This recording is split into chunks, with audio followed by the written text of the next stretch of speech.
بسم اللہ الرحمن الرحیم۔ انتہائی دکھ کے ساتھ میں یہ بات عرض کر رہا ہوں کہ ہمارے انتہائی مشفق استاد شیخ الحدیث حضرت مولانا فضل الرحیم رحمت اللہ علیہ محتمم جامعہ اشرفیہ اپنی محنتوں کا اپنے صدقات جاریہ کا اجر پانے کے لیے اللہ کے حضور حاضر خدمت ہو چکے ہیں۔ انا للہ و انا الیہ راجعون۔ بر صغیر کی مشہور شخصیت حکیم الامت حضرت مولانا اشرف علی تھانوی رحمت اللہ علیہ کے جو اجل خلفاء تھے ان میں ایک بہت بڑا اور نمایاں نام حضرت مولانا مفتی محمد حسن صاحب امرتسری رحمت اللہ علیہ کا تھا۔ ان کے گھر حضرت مولانا حافظ فضل الرحیم صاحب رحمت اللہ علیہ 1944 کے اندر پیدا ہوئے۔ اس کے بعد پاکستان جب بنا تو حضرت مولانا مفتی محمد حسن صاحب امرتسری رحمت اللہ علیہ پاکستان تشریف لے آئے، لاہور میں ادارہ قائم کیا جامعہ اشرفیہ نیلا گنبد۔ حافظ فضل الرحیم صاحب رحمت اللہ علیہ نے اپنی ابتدائی تعلیم وہیں حاصل کی، وہاں قرآن کریم حفظ کی سعادت حاصل کی، تجوید کی تعلیم حاصل کی، درس نظامی کی تعلیم حاصل کی۔ اس وقت انہوں نے اپنے زمانے کے جو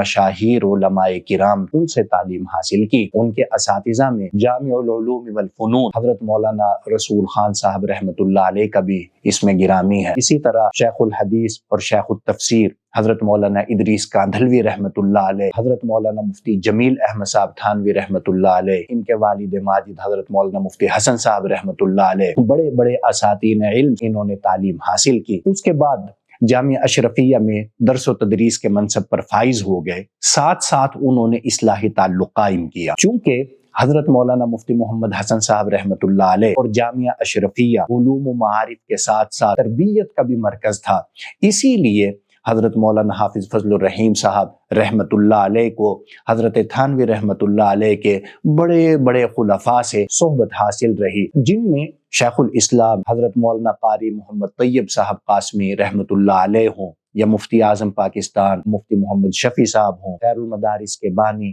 حضرت مولانا خیر محمد صاحب ہوں، مسیح الامہ حضرت مولانا مسیح اللہ خان صاحب ہوں، بڑے بڑے اکابر کی صحبت بھی حاصل کی اور ان سے استفادہ بھی کیا۔ حضرت کا اصلاحی تعلق اپنے والد ماجد حضرت مولانا مفتی محمد حسن صاحب سے بھی رہا، اسی طرح حضرت مولانا ڈاکٹر عبدالحی عارفی قدس اللہ تعالی سرہ سے بھی اصلاحی تعلق رہا۔ بعد ازاں ان کا اصلاحی تعلق حضرت ڈاکٹر حفیظ اللہ صاحب سے ہوا، جنہوں نے چاروں سلسلوں میں حضرت کو بیعت کی اجازت بھی مرحمت فرمائی۔ لیکن آپ کو یہ سن کر تعجب ہوگا کہ ایک آدمی جامعہ اشرفیہ میں منصب تدریس پر فائز ہے اور بہت سے انتظامات چلا رہا ہے، لیکن اپنی اصلاح سے بے فکر نہیں ہوا۔ اگرچہ سلاسل اربعہ میں اسے اجازت حاصل ہو چکی ہے، لیکن اس کے باوجود وہ اپنی اصلاح سے غافل نہیں ہوئے، چنانچہ انہوں نے پھر اصلاحی تعلق حضرت صوفی سرور صاحب رحمت اللہ علیہ سے قائم کیا۔ اور آپ کو یہ سن کر مزید تعجب ہوگا کہ حضرت صوفی سرور صاحب رحمت اللہ علیہ کی وفات کے بعد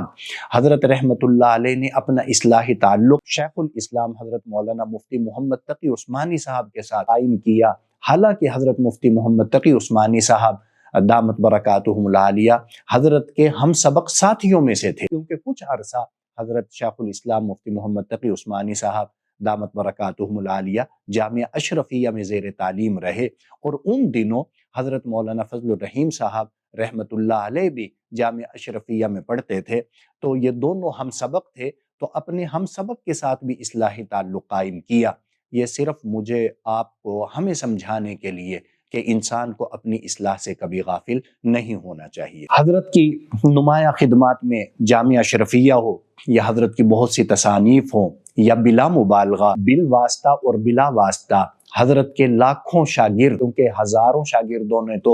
بلا واسطہ حضرت سے تعلیم حاصل کی، اور جنہوں نے بالواسطہ حضرت سے تعلیم حاصل کی یقیناً ان کی تعداد لاکھوں میں ہے، یہ تمام کے تمام حضرت کا صدقہ جاریہ ہے۔ میں ایک دو بات حضرت کے حوالے سے عرض کرنا چاہوں گا۔ حضرت کو اللہ تبارک و تعالیٰ نے گوناگون صفات سے متصف فرمایا تھا، بلا مبالغہ حضرت میں 20 ایسی صفات تھی جن کو اگر انسان ذکر کرنے بیٹھے تو ہر ایک پر لمبی گفتگو ہو سکتی ہے، لیکن میں 2-3 پہلو حضرت کی شخصیت کے ضرور عرض کروں گا۔ پہلی تو حضرت کی جو نمایاں خصوصیت، جو ہم جیسے ہر طالب علم کو، ادنیٰ طالب علم کو بھی دور سے نمایاں نظر آتی ہے، وہ حضرت کی شفقت تھی، محبت تھی، اور حضرت میں یہ شفقت اتنی کوٹ کوٹ کر بھری ہوئی تھی کہ ہر انسان محسوس کرتا تھا، جو بھی حضرت سے ایک بار ملتا تھا وہ یہ سمجھتا تھا کہ میرے ساتھ اتنی شفقت کا برتاؤ جو کیا گیا ہے یقیناً حضرت کا سب سے زیادہ اور گہرا تعلق شفقت کا میرے ساتھ ہی ہے۔ ایک بار حضرت مولانا ڈاکٹر خلیل احمد صاحب تھانوی دامت برکاتہم العالیہ کے بیٹے ہیں، انہوں نے مجھے یہ واقعہ سنایا۔ کہنے لگے کہ میں ایک پروگرام میں پہنچا، حضرت موجود تھے، تشریف فرما تھے، حضرت نے بیان فرمایا، سبھی حضرات بعد میں ملے، مصافحہ کیا، میں بھی مصافحے کے لیے حاضر ہوا تو حضرت نے مجھ سے پوچھا کہ بیٹا تم کون ہو؟ پہچانتے نہیں تھے حضرت۔ بچے نے تعارف کرایا کہ میں حضرت مولانا ڈاکٹر خلیل احمد صاحب تھانوی دامت برکاتہم العالیہ کا بیٹا ہوں۔ یہ سن کے حضرت کھڑے ہو گئے، اس کے ماتھے کے اوپر، پیشانی کے اوپر بوسہ لیا اور اس کے بعد اسے اپنے ساتھ بٹھا لیا، اور حتیٰ کہ جب نماز کا ٹائم ہوا تو حضرت نماز پڑھانے کے لیے خود آگے نہیں بڑھے بلکہ بچے کا ہاتھ پکڑ کے آگے بڑھایا اور فرمایا کہ یہ تو میرا استاد زادہ ہے، یہ وہ بچہ ہے جس کے آباء و اجداد سے ہم نے تعلیم حاصل کی ہے۔ تو اتنی زیادہ شفقت کا معاملہ حضرت طلباء کے ساتھ، اپنے طلباء کے ساتھ کیا کرتے تھے۔ اسی طرح مجھے یاد ہے آخر کے ساتھ حضرت کا رویہ انتہائی مشفقانہ تھا، حتیٰ کہ سامعین کو یہ سن کر تعجب ہوگا کہ بعض اوقات حضرت کا مجھے خود فون آ جایا کرتا تھا اور مجھے حکم فرمایا کرتے تھے کہ بیٹا میری خدمت میں حاضری دو۔ میں عام طور سے عصر کے بعد حضرت کی مجلس میں شرکت کے لیے جایا کرتا تھا۔ حضرت عصر کے بعد حضرت تھانوی رحمہ اللہ کے ملفوظات بھی پڑھ کر سنایا کرتے تھے، اور اس کے بعد ختم خواجگان کی نشست بھی ہوا کرتی تھی، آخر اس میں شرکت کیا کرتا تھا اور حضرت کی صحبت سے مستفید بھی ہوا کرتا تھا۔ آخر نے سب سے پہلا اپنا اصلاحی تعلق حضرت نواب عشرت علی خان قیصر رحمت اللہ علیہ کے ساتھ قائم کیا، جو حضرت تھانوی رحمہ اللہ کے براہ راست مرید تھے، ان کے ساتھ اصلاحی تعلق قائم کیا۔ ان کی وفات کے بعد آخر کو بڑی فکر تھی کہ میں اپنا اصلاحی تعلق کس کے ساتھ قائم کروں۔ میں نے حج کا احرام باندھا، احرام باندھ کر میں نے دعا کی، میں نے اللہ تبارک و تعالیٰ سے درخواست کی کہ اے اللہ میں اصلاحی تعلق قائم کرنا چاہتا ہوں تو میرا دل کسی طرف متوجہ فرمائے تاکہ میں اصلاحی تعلق قائم کروں اور اپنی اصلاح کی فکر کروں۔ میں دعا کر کے باہر نکلا لاہور ایئرپورٹ پہ، تو تھوڑی دیر بعد حضرت تشریف لے آئے، تو میرے ذہن میں یہ بات نہیں آئی کہ اللہ تبارک و تعالیٰ مجھے حضرت کی طرف متوجہ فرما رہے ہیں۔ اس کے بعد حضرت سے ملاقات عرفات میں بھی ہوئی الحمدللہ۔ اس کے بعد میں حج کے ایام جب ختم ہوئے، میں واپس مکہ مکرمہ حاضر ہوا تو ایک دن میں طواف میں تھا۔ طواف میں پھر میرے اوپر اسی بات کا غلبہ کہ اے اللہ میرے دل کسی مصلح کی طرف متوجہ فرما تھا کہ میں اپنی اصلاح کی فکر کروں۔ میں نے اللہ تبارک و تعالیٰ سے بہت زیادہ دعائیں کی، تو عجیب اتفاق کہ اس دعا کے فوری بعد میری نظر پھر حضرت کے اوپر پڑی، حضرت مولانا حافظ فضل الرحیم صاحب رحمت اللہ علیہ پر، اور فوراً میرے ذہن میں یہ خیال آیا کہ میں نے احرام باندھتے ہوئے دعا کی تھی، تب بھی حضرت سے ملاقات ہوئی، اب میں نے طواف کے دوران دعا کی ہے، اب بھی حضرت سے ملاقات ہوئی۔ اس کا مطلب یہ ہے کہ اللہ تبارک و تعالی مجھے حضرت کی طرف متوجہ فرمانا چاہتے ہیں۔ میں نے مطاف ہی میں حضرت سے عرض کیا، میں نے کہا حضرت میں نے دعا کی تھی کہ اے اللہ میں اپنی اصلاح کرنا چاہتا ہوں، مجھے میری اصلاح کی فکر کی توفیق عطا فرما اور مجھے ایسا مصلح عطا فرما جس سے مجھے نفع ہو اور میں اپنی اصلاح کی فکر کر سکوں۔ میں نے پہلے بھی دعا کی تھی، آپ سے ملاقات ہوئی، اب پھر دعا کی، پھر آپ سے ملاقات ہوئی ہے۔ میں آپ سے درخواست کرتا ہوں آپ مہربانی فرمائیں، شفقت فرمائیں اور مجھے جو ہے اپنے حلقہ ارادت میں شامل فرما لیں۔ حضرت نے مجھے فرمایا کہ بھئی آپ کے ساتھ جو ایک خاندانی تعلق اور ایک ذاتی تعلق جو ہے اس کی بنیاد پہ میں انکار نہیں کر سکتا۔ حضرت نے عاجزی کے کلمات بھی ارشاد فرمائے کہ ورنہ میں اس قابل نہیں، اور اس قسم کی باتیں حضرت نے ارشاد فرمائی، اور ساتھ ہی مجھے یہ بھی فرمایا کہ عام طور سے میں تو یہ کہتا ہوں اب کہ اگر اصلاحی تعلق قائم کرنا ہے تو شیخ الحدیث حضرت مولانا محمد یوسف خان صاحب دامت برکاتہم العالیہ ان سے تعلق قائم کر لیا جائے، لیکن تمہیں میں خود بیعت کروں گا۔ پھر مجھے حضرت نے حکم فرمایا اور بیت اللہ کے سامنے الحمدللہ میں نے حضرت کے ساتھ بیعت کی سعادت حاصل کی۔ بلکہ اس سفر میں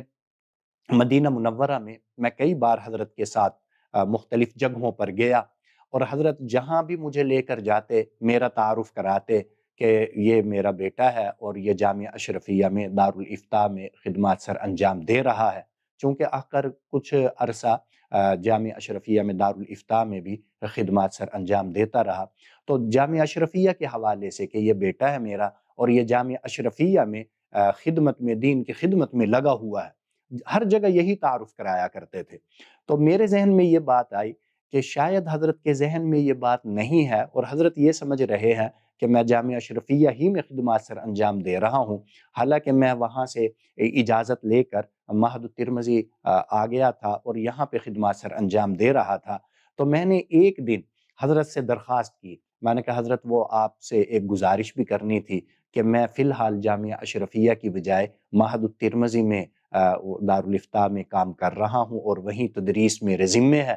تو میں نے کان میں بات ڈال دی، میرے ذہن میں تو یہ بات تھی کہ حضرت کے ذہن میں یہ بات آ جائے، لیکن حضرت نے سنتے ہی فوراً ہی مجھے ڈانٹا، مجھے فرمایا کہ بیٹا تم جہاں بھی کام کرو گے وہی جامعہ اشرفیہ ہے، تم نے یہ کیسے سمجھ لیا کہ معہد الترمذی الگ ہے یا جامعہ اشرفیہ الگ ہے؟ تم ہمارے ہو، ہم تمہارے ہیں، تم جہاں کام کرو گے وہی جامعہ اشرفیہ ہے، اور آئندہ ایسی سی بات اپنی زبان پہ نہ لے کر آنا۔ مجھے بہت افسوس ہوا، مجھے اتنا ڈانٹا کہ مجھے بہت شرمندگی ہوئی کہ میں نے اس بات کا اظہار حضرت کے سامنے کیوں کیا۔ حضرت کے ساتھ بے انتہا شفقت کا ہمیشہ معاملہ رہا، کئی بار اللہ تبارک و تعالیٰ نے مجھے حضرت کے ساتھ سفر کی بھی توفیق عطا فرمائی۔ ایک بار مجھے حضرت نے حکم فرمایا، باقی اساتذہ بھی تھے جامعہ کے، مجھے حکم فرمایا کہ بٹ گرام چلتے ہیں، چنانچہ ہم یہاں سے نکلے، ایبٹ آباد بھی گئے، مانسیرہ بھی، بٹ گرام بھی، بلکہ مجھے یاد ہے کہ واپسی پہ حضرت نے ہمیں حکم دیا کہ بیٹا میں جانا چاہتا ہوں اپنے استاد شیخ الکل حضرت مولانا رسول خان صاحب کی قبر پر۔ چنانچہ پھر ہم اچھڑیاں گئے اور حضرت مولانا رسول خان صاحب رحمت اللہ علیہ کی قبر پہ ہم نے حاضری بھی دی۔ غالباً 2 سال پہلے ختم بخاری کی تقریب تھی۔ ظاہر ہے جب ختم بخاری کی تقریب ہوتی ہے تو ملک بھر سے علماء تشریف لاتے ہیں۔ میرے برادر مکرم و محترم حضرت مولانا مفتی سید عبدالقدوس ترمذی دامت برکاتہم العالیہ بھی تشریف لائے، اور مجھے بھائی نے حکم دیا، فرمایا کہ حضرت سے ٹائم لو، حضرت سے کچھ ملاقات بھی ہو جائے مختصر سی، اور اس کے بعد ہم جو ختم بخاری کی تقریب ہے اس میں بھی شمولیت اختیار کریں گے۔ میں نے حضرت کو فون کیا، میں نے گزارش کی کہ حضرت بھائی تشریف لائے ہوئے ہیں، بھائی بھی آپ کی خدمت میں حاضر ہونا چاہتے ہیں، میں بھی آپ کی خدمت میں حاضر ہونا چاہتا ہوں، اگر 2-4 منٹ آپ سے ملاقات ہو جائے، آپ کی زیارت ہو جائے دفتر میں، تو اس کے بعد ہم تقریب میں بھی شمولیت اختیار کریں گے۔ حضرت نے انتہائی خوشی کے ساتھ مجھے حکم دیا کہ بیٹا ضرور آؤ، میں تمہارے انتظار میں بیٹھا ہوں، بلکہ وہی جملہ ارشاد فرمایا جو اکثر حضرت فرماتے تھے۔ جب بھی میں کہتا تھا کہ حضرت اجازت ہے تو حضرت آگے سے فوراً ہی فرمایا کرتے تھے کہ اجازت نہیں، تمنا ہے۔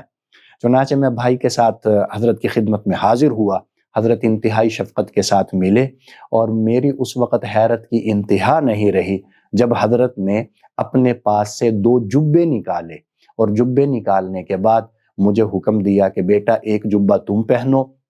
اور بھائی سے بھی فرمایا کہ ایک جبہ تم پہنو، اور اس کے بعد اسٹیج پہ فون کیا اور فون کر کے فرمانے لگے کہ بھائی میں اسٹیج پہ آ رہا ہوں، لیکن میرے ساتھ میرے 2 مہمان ہیں اور میں ان دونوں مہمانوں کو اسٹیج پہ لانا چاہ رہا ہوں۔ اور چنانچہ اس کے بعد ہم دونوں کو اپنے ساتھ گاڑی میں بٹھایا اور فرمایا کہ میری تمنا ہے کہ تم دونوں جو ہے نا وہ میرے ساتھ اسٹیج پہ چلو۔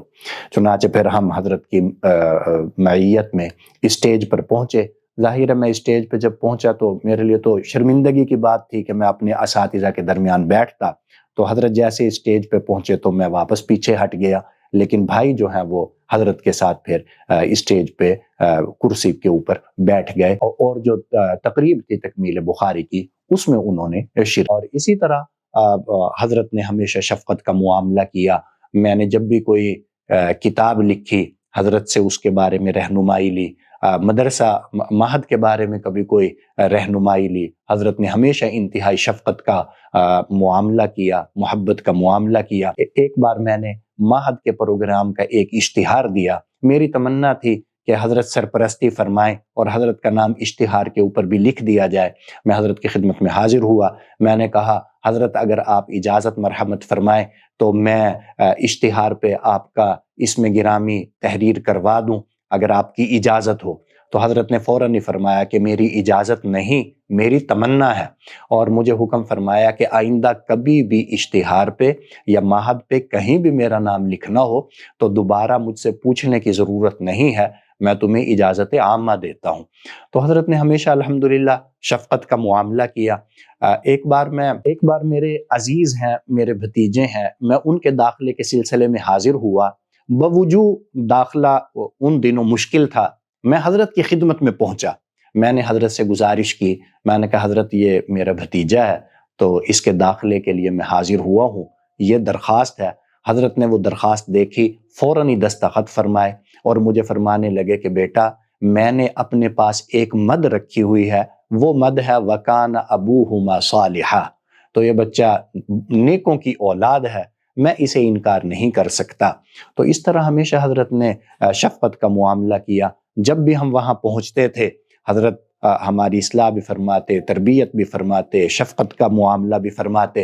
اور ایک اور جو نمایاں چیز میں نے حضرت کی دیکھی ہے کہ جب بھی حضرت کی مجلس میں کسی آدمی کے بارے میں کوئی ایسی بات کی گئی جو غیر مناسب تھی، اس کی کسی کمی کا ذکر کیا گیا، تو حضرت نے فوراً ہی اس کی کسی خوبی کا ذکر کیا۔ آپ کسی کے بارے میں جا کے حضرت سے کہیں کہ حضرت فلاں آدمی ایسا ہے، حضرت فوراً ہی آگے سے فرمایا کرتے تھے نہیں اس میں تو فلاں خوبی بھی ہے، فلاں خوبی بھی ہے، فلاں خوبی بھی ہے۔ یہ چیز بہت کم دیکھنے میں آئی ہے۔ اگر کسی کے سامنے کسی کی برائی ذکر کی جائے تو عام طور سے وہ متاثر ہوتا ہے، برائی کو دلچسپی سے سنتا ہے، لیکن میں نے حضرت کی صحبت میں یہ چیز بہت زیادہ دیکھی کہ حضرت الحمدللہ نہ صرف یہ کہ کسی کی برائی نہیں سنتے تھے بلکہ اس کی کسی نہ کسی خوبی کا ذکر کر دیا کرتے تھے۔ اور ایک نمایاں صفت میں نے حضرت رحمہ اللہ کے اندر یہ بہت زیادہ دیکھی کہ وہ ہمیشہ بندے کو آگے بڑھایا کرتے تھے۔ خود مجھے بھی کئی بار حکم دیا فلاں کتاب لکھو، فلاں موضوع پہ قلم اٹھاؤ، فلاں کام کرو، اس طریقے سے کرو، اور ہمیشہ مجھے یہ فرمایا کرتے تھے کہ بیٹا کبھی کوئی مسئلہ ہو، کوئی پریشانی ہو تو مجھے بتانا، حوصلہ افزائی، اور ہمیشہ یعنی یہ احساس دلانا کہ الحمدللہ ہمارے بڑے ہمارے سروں پہ موجود ہیں، الحمدللہ ہمارے رہنما، ہمارے رہبر ہمارے سروں کے اوپر موجود ہیں، ہمیشہ اس بات کا احساس دلاتے رہے۔ لیکن افسوس، صد افسوس کہ آج وہ اس دنیا سے تشریف لے گئے ہیں۔ اللہ تبارک و تعالیٰ سے دعا ہے کہ اللہ ان کے درجات کو مزید بلند سے بلند تر فرما، ان کی جو خدمات ہیں انہیں قبول فرما، ان کے جو صدقات جاریہ ہیں انہیں تا قیام قیامت جاری و ساری رکھ، اور اے اللہ ہمیں بھی ان کے علوم سے مستفید ہونے کی توفیق عطا فرما۔ السلام علیکم ورحمۃ اللہ۔